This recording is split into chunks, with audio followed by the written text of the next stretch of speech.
airport in England, General Crerar, Commander-in-Chief 1st Canadian Army, arrives from Holland. He is in England for a brief period of leave before returning to Canada. After a job well done, the Chief is about to retire from the Canadian Army. His brilliant career is well remembered by all Canadians. In the Italian campaign, where he was GOC 1st Canadian Corps, the lads of 1st and 5th Divisions knew well his qualities of leadership.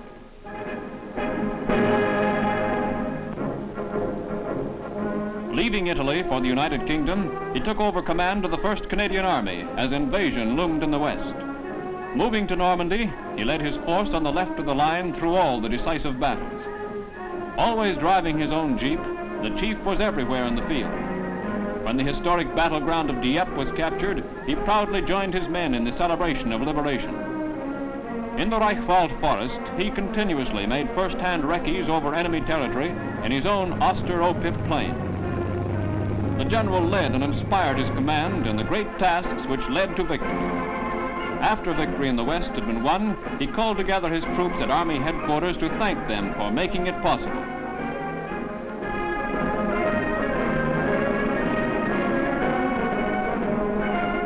Now the GOC is ready to leave for Canada. From a northern port, he boards a tender for the Ile-de-France. In company with a great draft of his men, the Army commander is homeward bound.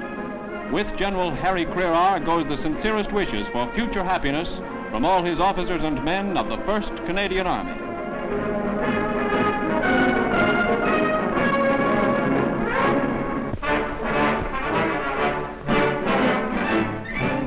In a reversal of customary procedure, the CO, Algonquin Regiment, turns his command over to a lance corporal.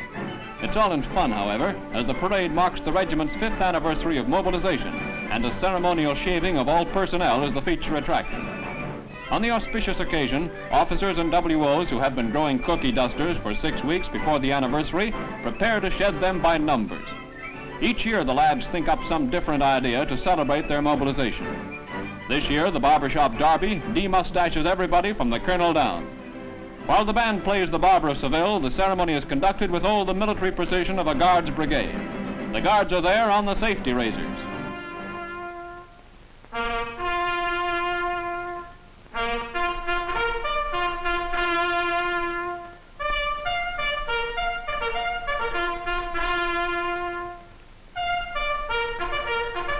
Everything from a rose to a Gillette aids in the scraping bee. Although trades pay Group A barber is not granted, there are some likely candidates for #1 chair in the local tonsorial parlor for after the war. Under the corporal's watchful eye, every soup strainer is removed from the regiment. With their bare faces hanging out, the officers are in the market for a bottle of hair restorer to replenish their shorn glamour. Although no casualties have been reported, a near miss or two just heightens the fun at the Algonquin shaving party.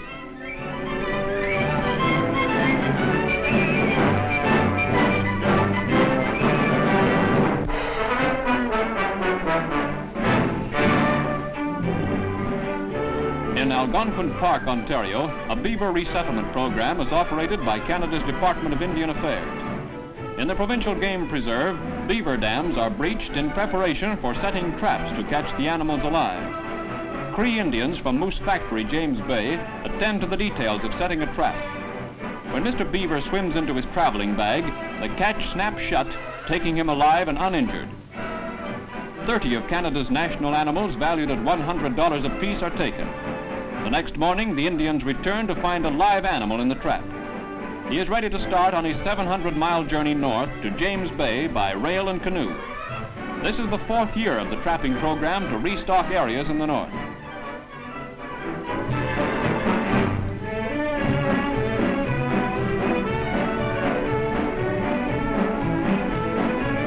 Arriving from the park at Huntsville Railway Station, the crates of beaver are entrained to travel to Moosonee on the first lap of their journey.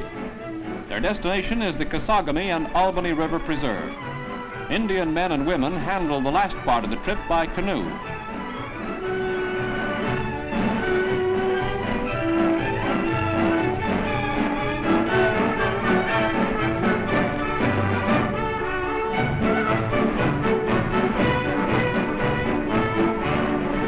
In the Albany River, the beaver families are released.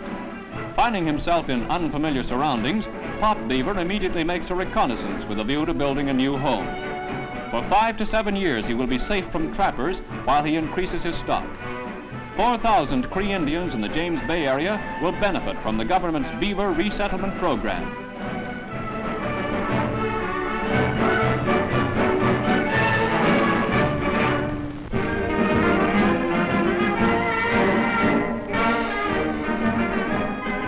At Apeldoorn, Holland, the largest draft of CWACs yet to go to the continent arrives by plane, bringing even their mascots with them. 500 girls arrive to take over the jobs of high point men to release them for demobilization.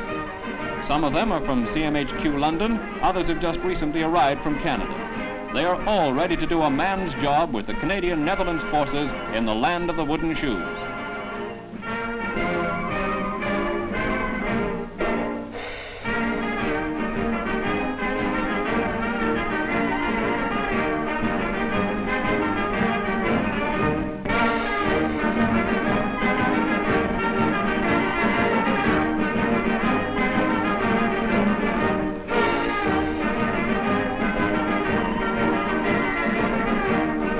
In a sightseeing trip designed to acclimatize them, a group of CWACs arrive in Volendam. In the quaint old Zuiderzee village, the girls find many things to arouse their interest. Talking to natives, window shopping, and collecting souvenirs gives them a great opportunity to find out about the land which is to be their temporary home. People in Volendam still wear their traditional Dutch costumes, which are actually ancient religious clothes. The CWACs are so impressed that they hire a few costumes to wear in a trip around the town, wooden shoes and all.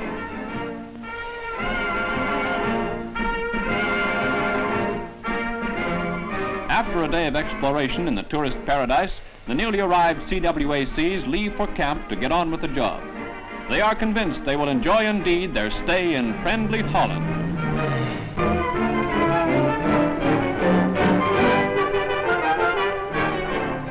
Carried by an LCT which saw D-Day service, German amputation cases are transported to Norderney Island, one of the Frisian group. The island is equipped with 7 hospitals of the German Army and Navy. Canadian troops supervise the movement of the wreckage of the Wehrmacht.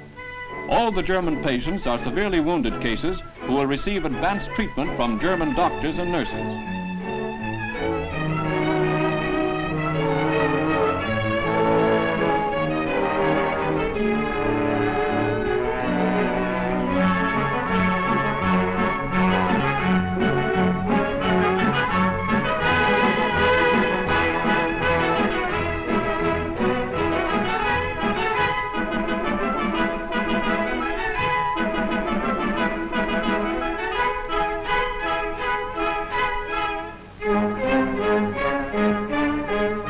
Equipped modern hospitals are manned by a German staff.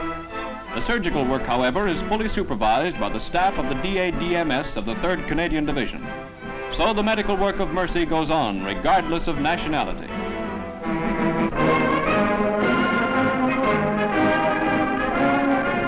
At a Western Canadian port, Rear Admiral Brodeur boards ship for a final inspection of one of Canada's newest frigates. The formidable craft, together with sister warships of the cruiser, aircraft carrier, and tribal destroyer classes, are ready to join the Allied navies in the Far East. The latest addition to the Canadian Navy steams to sea for her trial run.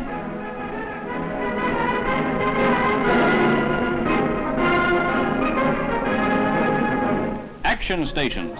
With an enemy in sight, the great vessel unlimbers her full armament. With clockwork precision, each man takes up his station ready for battle.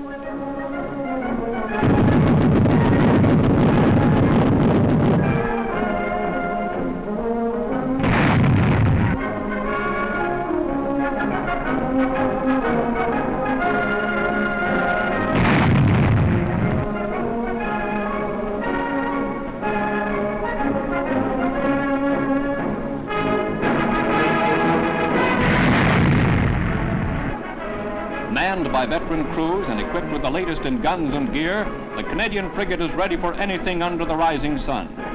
Depth charges are prepared against a submarine.